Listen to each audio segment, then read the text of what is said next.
Hi friends, play സ്റ്റോറിൽ നിന്നും പുറത്തുള്ള ആപ്ലിക്കേഷൻ ഇൻസ്റ്റാൾ ചെയ്യുന്ന സമയത്ത് നമ്മുടെ മൊബൈലിൻ്റെ സെറ്റിങ്സിൽ എന്തൊക്കെ മാറ്റങ്ങൾ വരുത്തണം എന്നുള്ളതാണ് ഞാൻ ഈ വീഡിയോയിലൂടെ നിങ്ങൾക്ക് കാണിച്ചു തരാൻ പോകുന്നത്. ആദ്യമായി മൊബൈലിൽ സെറ്റിങ്സ് ഓപ്പൺ ചെയ്യുക. അതിനുശേഷം കുറച്ച് താഴെയായി നിങ്ങൾക്ക് കാണാം സെക്യൂരിറ്റി എന്ന ഭാഗം ക്ലിക്ക് ചെയ്യുക. തുടർന്ന് അൺനോൺ സോഴ്സസ് എന്ന ഭാഗത്ത് ടിക്ക് മാർക്ക് കൊടുക്കുക. അവിടെ എഴുതിയായി കാണാം allow installation of apps from sources other than the play store എന്നെഴുതിയായി കാണാം. അവിടെ ടിക്ക് മാർക്ക് കൊടുക്കുക.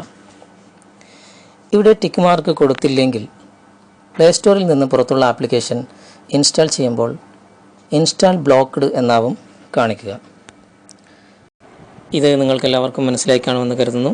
കൂട്ടുകാർക്കൊക്കെ ഷെയർ ചെയ്യുക, അറിവുകൾ പകർന്നു കൊടുക്കുക. തൽക്കാലം നിർത്തുന്നു. ബൈ.